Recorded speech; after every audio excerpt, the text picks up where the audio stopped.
নমস্কার, আপনারা দেখছেন ই বাংলা আজ। সঙ্গে থাকুন, ভরসা রাখুন।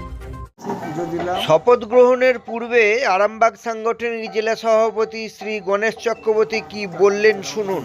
কে বাবা তারকনাথের কাছে মন্দিরে আমি পুজো দিলাম এবং আমরা এটাই বাবার কাছে প্রার্থনা করলাম যে বাবা, হুগলি জেলায় আমাদের কোনো মন্ত্রিত্ব নেই, বিশেষ করে দীর্ঘদিন আমাদের তারকেশ্বরে মন্ত্রিত্ব ছিল।